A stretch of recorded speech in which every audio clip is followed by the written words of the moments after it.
Welcome back, Better Agents. Nicholas Ayers coming to you live from Better Agency HQ.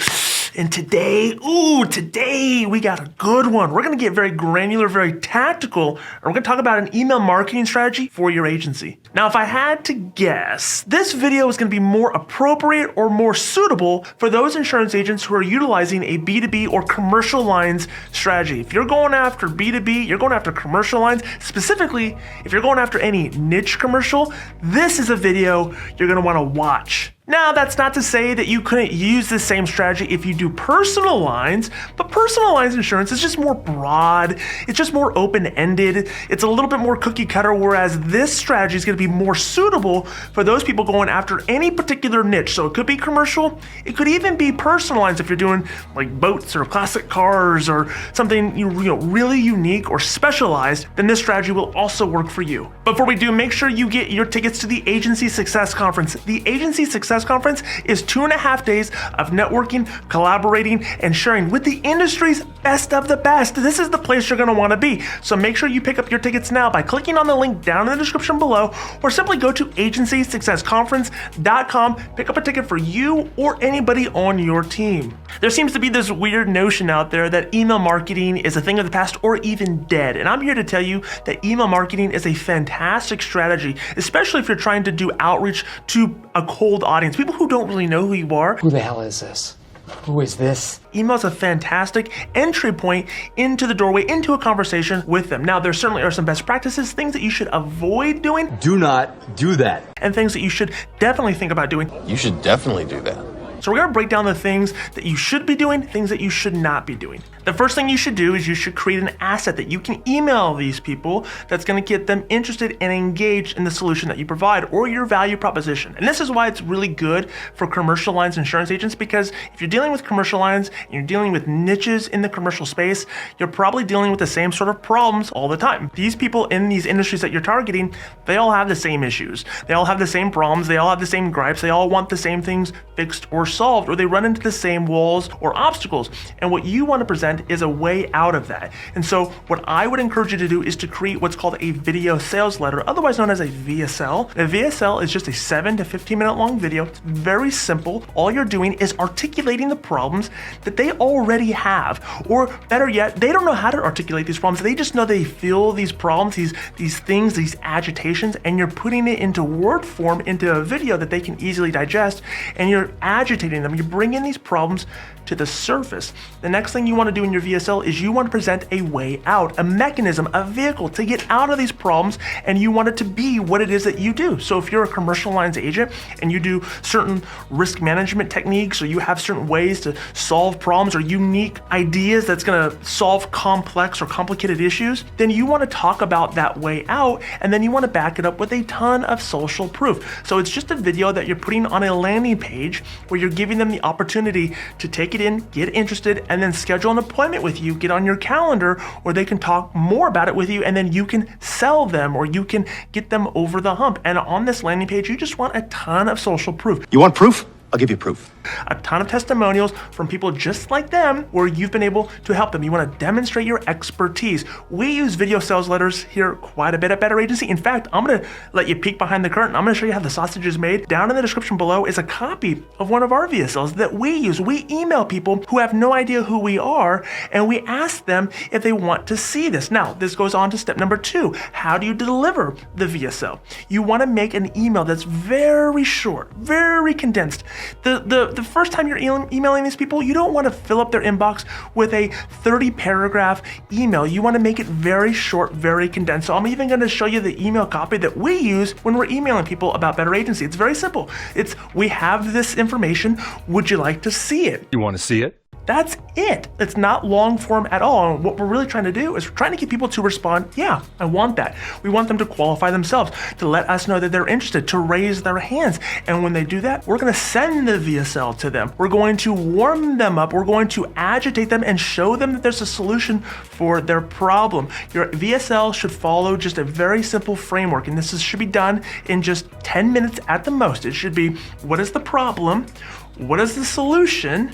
How do I get the solution and then show me how you've done it with other people just like me. That's all you're doing. And so again, there's a copy of our VSL. We'll put our email copy down below as well, so you can just see what that looks like. If you just want to use something very similar to that, you can use this email copy just to start to segment and target these, businesses or these people that you're trying to do business with. Now, after you send the VSL, you're going to want to segment people into two different buckets: those who open the email and watch the VSL, and those who didn't. And the ones who didn't, you're going to send them different sorts of automation or communication, trying to get them more involved. The people that watched the VSL but didn't book an appointment with you, you're going to also send them very unique communications tailored to them, bringing back to the surface the things that you know that they struggle with. And you're just going to continue to touch them with social proof. You're going to continue to touch them and ask them to schedule time with you or your salespeople on the phone or via Zoom or however it is that you want to do it. You're going to have two different paths where you're going to communicate differently to the people based on their behavior. When you email these people, it doesn't matter where they're at in their journey, you want to keep it short. You want to keep it to the point. I always like to think that the more that you email people, the longer the email can get. So if you're on email 2 or 3, that email is going to be a lot shorter than email 13 or 15. The more you email them, the more content you can put in them. And in this content, you want to make it very social proof heavy. Again, you just want to assume that maybe they didn't catch the social proof, or you're just bringing it back to their awareness. Hey, we have these testimonials. This is what people are saying about us. This is what people in your industry, people who were just like you, this is a success that they've had working with our agency or our company. That's how you want to structure those emails. And when you write the emails, you also want to make it very clear. You want to make it very simple. You want to write to a 3rd or 4th grade reading level, because you don't want to overwhelm them with jargon. Please, children, scooch closer. Don't make me tell you again about the scooching. Or things that they might not understand, things that you know from a vernacular standpoint, but they've never heard before. Keep it very simple. Keep it very pithy, very on point. Now, when you're doing emails, there's a few other best practices that you should abide by. First, don't have a weird looking email signature where it's image heavy, where you got all these images and all these links. I know people love their email signatures. It's like a golden calf to a lot of agents. They just want to have this really fancy email signature. Nobody cares. Nobody cares that you're sending this to. Stop sending these really artistic looking email signatures. You know why it's a problem? It's because if you send an email with a ton of pictures or links, there's a really good chance it's not going to be delivered. So you spent all this time making a great looking email signature only for it to hit someone's spam box because the email filter that they have, the customer has, is blocking it because it has images and it has links. So just go very simple, go minimalistic with it. Just have your name, have your phone number, maybe have your website, but make it very simple, very easy. You don't need to get real, Michelangelo. It doesn't need to be like a Van Gogh of a painting for an email signature. Just keep it basic, so that you can have it delivered to more people. Another really popular thing that people are doing in emails, and I understand why it's popular. I like it, but again, it goes back to making sure your emails get delivered. Don't put GIFs in your emails. Don't put videos in your emails. Just make it simple. Even if you're using automation or you're writing it one-off, just make it look like it was written by a real person. Don't put GIFs in there, because there's a really good chance that the email provider that you're sending it to is going to block it. It's not going to use it, or worse, they're going to get it, but it's not going to load as fast, and people are going to bounce out of your email. It's going to look janky. It's going to look jerry-rigged. It's just not going to look professional. Just make it text only.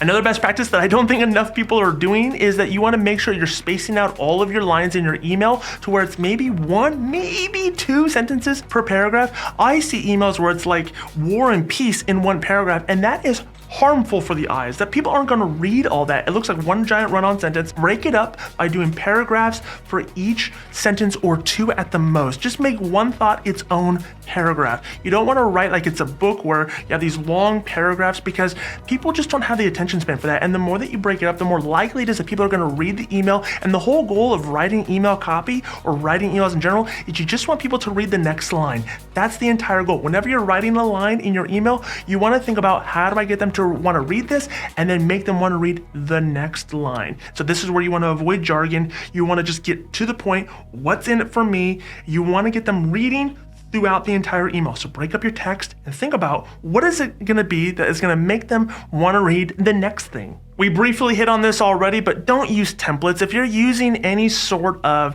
email automation provider, they'll have these templates where it makes it look like a newsletter or whatever. Don't use those.